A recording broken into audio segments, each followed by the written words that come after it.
So in a moment, I will introduce Miss Sinclair, and you'll welcome her, who this year has been selected as the Porteous Speaker, and that's named in honor of a Taft graduate who I knew quite well, a guy named Bill Porteous, who was class of 1955. And just tell you briefly about him and about his son, who endowed this speaker fund. Bill Porteous was a true gentleman. He came from New Orleans in the early 1950s. He wrote a superb record here. He was a brilliant editor of the Papyrus. He was head of the debate club. And he was articulate and sharp and also a true gentleman. And this, even in his yearbook, the quote about him was that he was a classic Southern gentleman. He became a very successful lawyer in New Orleans. He was incredibly humble and dignified and caring. He took on countless cases at no charge. He represented the privileged, but he also those who were on death row. And he fought for families to receive reparations for environmental damage caused by oil companies. He embodied the school motto, and that even as he was one of the top lawyers in New Orleans, he spent thousands of hours counseling lawyers and judges and others on alcohol abuse so that they could return to productive lives. And when his father died, his son Will, who was also a Taft graduate, he was a monitor, a rower, a brilliant guy, a principled leader, went on to graduate from Harvard and Stanford. His son Will wanted to do something special. He wanted to honor his father's legacy by creating an endowed speaker fund that would encourage a teacher, and I quote from the endowment of the fund, to address the school on matters of character and moral development in a way that honors William Alexander Porteous, whose life was marked by honor, service, and generosity. And so it's with a real sense of privilege that I introduce a teacher of incredible passion, caring, commitment, grace, and humor. She is a mentor and a model to many of you, someone I feel really fortunate enough to call a colleague, a Taft graduate herself, and a teacher whose life here embodies exactly those same qualities of Mr. Porteous, of honor, service, and integrity. So would you please give a warm welcome to someone you know well, and that's Miss Sinclair.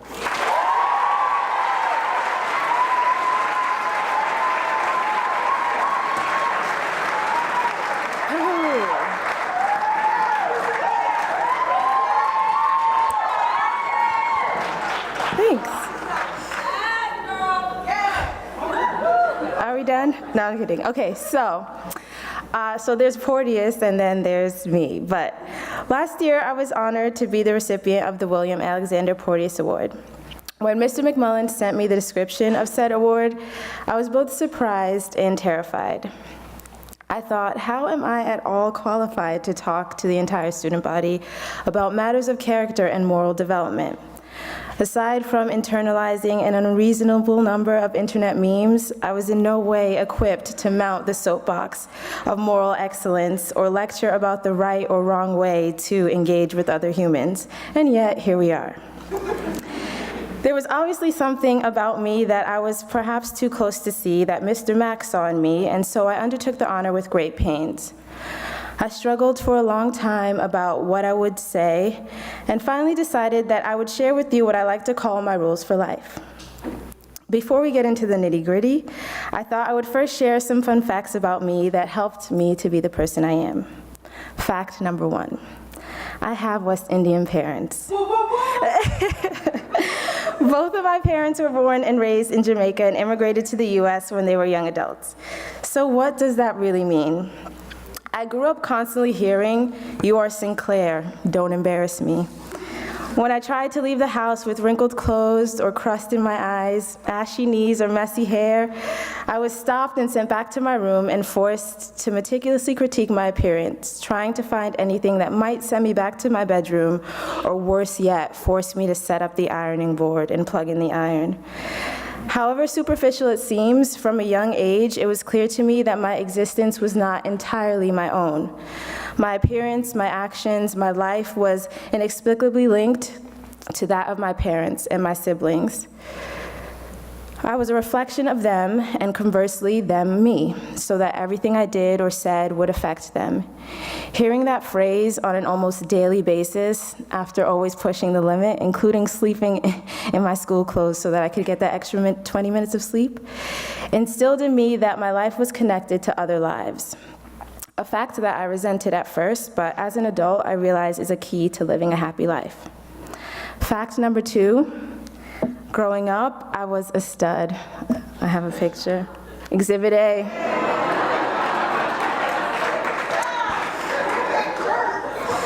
I'll let you bask in the glory. So actually, growing up, I was the quintessential nerd. I had huge glasses, overgrown front teeth, enjoyed playing Pokemon on my Game Boy, collecting rocks, and watching Bill Nye the Science Guy after school.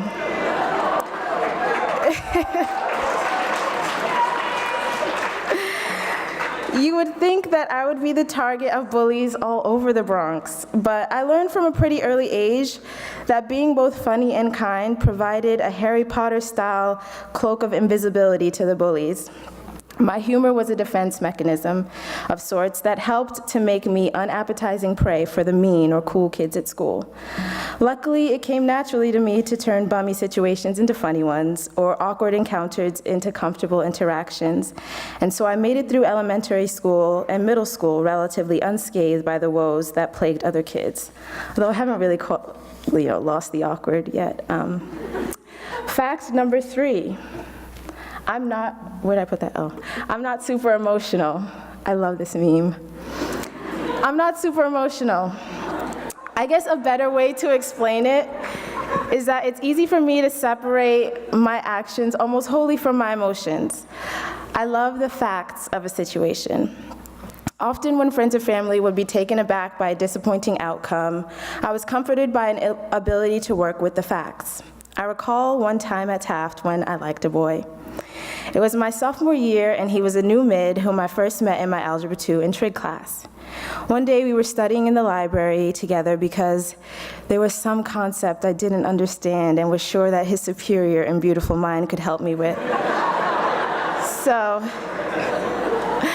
we're sitting in the Belcher reading room, half discussing the answer to a problem, half joking about something, when I turned to him and said, "I really like you." Easy, easy. He paused for a moment, thought, and said, "I think you're really nice, but I don't like you like that." I smiled and tried to be calm, wanting at first to freak out, but then deciding it better to feign confidence and play it cool. And so I laughed and said, "Okay, just thought you should know." In that moment, I realized that being upset or acting weird would just alienate someone I thought was awesome and genuinely liked. And in that act, also discovered that faking it until you make it is actually a thing. I had a mini epiphany that dealing with the fact of the situation, a boy that I like, doesn't like me, but is still my friend, made life so much easier. It made clear to me that my emotions are most certainly separate from my actions, and so getting on with the math homework was a better option than huffing and puffing away from the encounter. Throughout life, we'll all be continually pushed up against the barriers of our comfort zones, which can make us experience a rainbow of emotions, from frustration to anger to confusion, and in my case, rejection.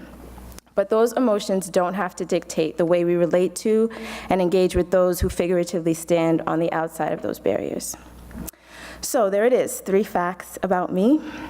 And as an amalgamation of nature and nurture, I've shared a little bit about my nature. So now for the nurture. Following are some rules for life that experience has taught me and that I hope you will take or leave, but will speak to some of you. Rule number 1. We are all accidents.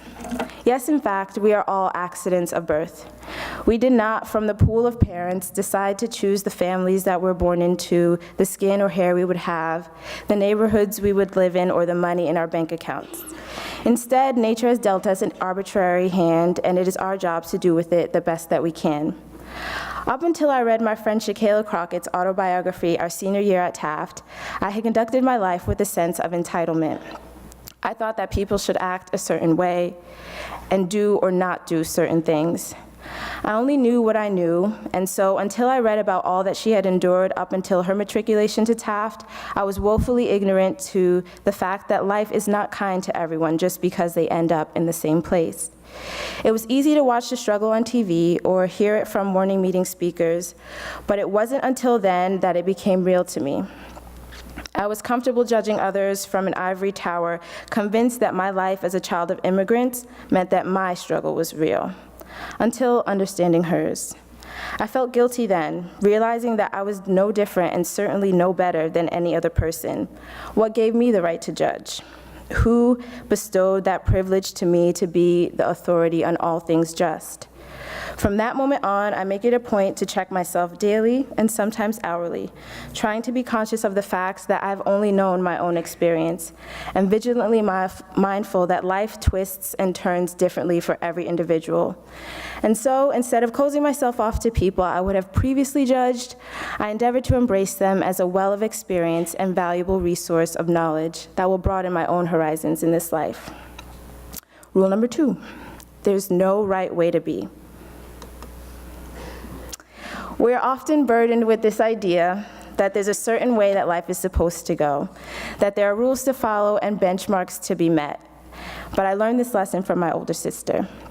Growing up, she was everything I wanted to be. Smart and popular, pretty and outgoing, and she had a bunch of friends and was the picture of success after which I modeled my life. When she went away to college, life took a turn for the worse, or what I thought was a turn for the worse. In her sophomore year, she dropped out of school, choosing instead to work. Shortly after, she had a baby, and then in the following years, 2 more. At first, I was disappointed, and then angry, finally disillusioned. How could she ruin her life like that? Why didn't she follow the rules like she was supposed to? When I stepped back from the situation and looked at the facts, I realized that in the same time, she had finished both her undergrad and graduate degrees, had met and stayed with the same man, building a healthy, loving relationship, and was raising 3 beautiful and incredibly smart children, and so had arrived at a happy life, despite all of my belly aching about how life was supposed to go. She had made choices that made her happy, following her own path, and in the end, I had to respect it. She never much cared for what I thought, or anyone for that matter. She did what she wanted, never hurting anyone in the process. She championed living by her own rules, and in doing so, helped me to realize that there is no rule book to follow, no game plan that helps you win this unpredictable game of life. In short, do you. Rule number 3, own it. This lesson was probably the hardest one to learn. I was working at an international kindergarten in Tokyo, and it was late on a Sunday night when all of the employees were in the school cleaning and organizing. At the school, there was no cleaning crew that came in. Employees were responsible for their company, and so it was their duty to clean and care for the space in which they worked. So here we are, late on a Sunday after working a long 7-day week, and we all grumbled about having to turn around and get up the next day. In those late hours, I think I lost it. I complained loudly about the job, about my boss, and said some less than unsavory things about both. I vented for 20 minutes and then closed up the school and went home. The next day, my boss called me into the office, and after a few clicks on the computer, played back everything I had said. In my frustration, I had forgotten about the cameras that sat quietly in every classroom. With tears in her eyes, she berated me for my idiocy and ungratefulness before firing me on the spot. At first, I was outraged. I was a good employee. I did my job well and was a great teacher for the school. But as I rode my bike back to my apartment, I thought a lot about the part I had played in my own undoing. I said those things in the comfort that she would never hear or see me at my worst, but there I was on grainy film. I sucked the air out of the room with my negativity and hurt my boss in the process. In the school's office that day, I heard my dad's voice saying, "You are Sinclair, don't embarrass me," and I was humbled. I had disappointed him from 7,000 miles away, and the feeling was hard to shake.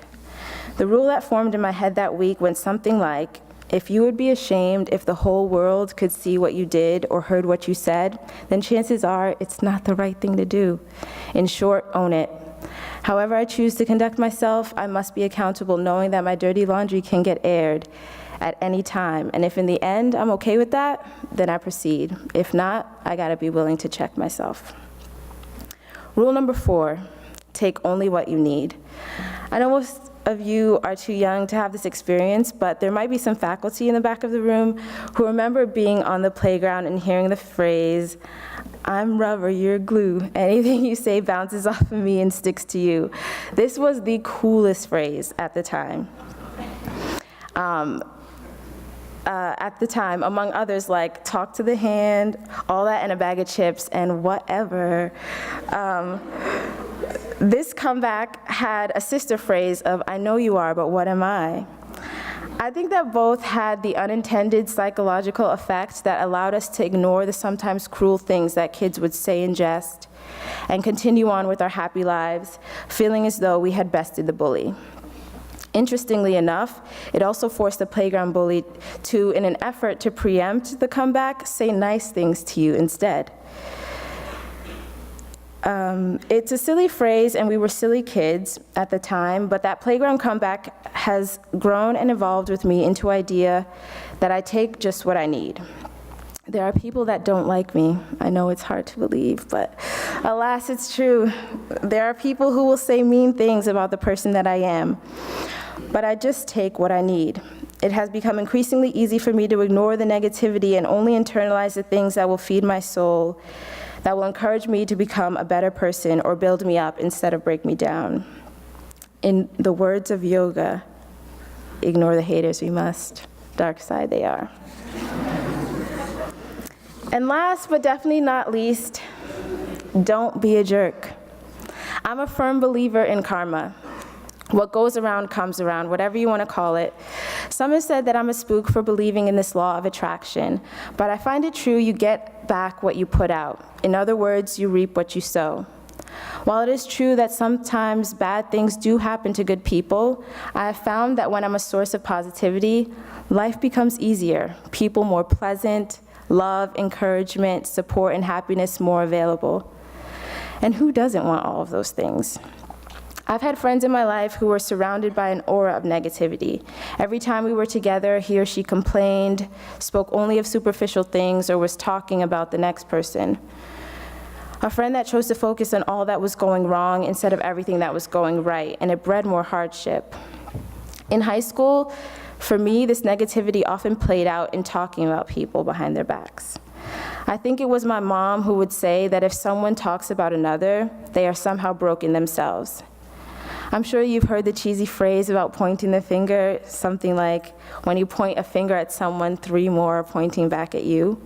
And it forced me to reflect. Why did I feel the need to criticize that girl or talk about that boy? Most times, in my experience, my negativity towards others was born of jealousy, or me speaking from a place of some false sense, and often self-appointed sense of superiority. And so I realized that it was I who had to change, not the target of my aggression. You've all heard it before, but if you don't have anything nice to say, just don't say anything at all. In short, I try to lose the ego and be kind to others, and that kindness is paid back 1,000-fold. Oh, missing page.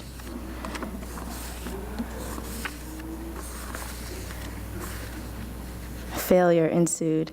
Anyway, the point is positive mind, positive vibes, positive life. I think that, again, there's a lot that we think we are, that we try to be, but it's so much easier to make yourself open and available to the people around you, lose the ego, and engage without barriers, without restrictions, without preconceived notions. And I promise that life will be so much easier and so much more fun. And hopefully over the course of the years, you'll come up with some rules of your own. Thanks.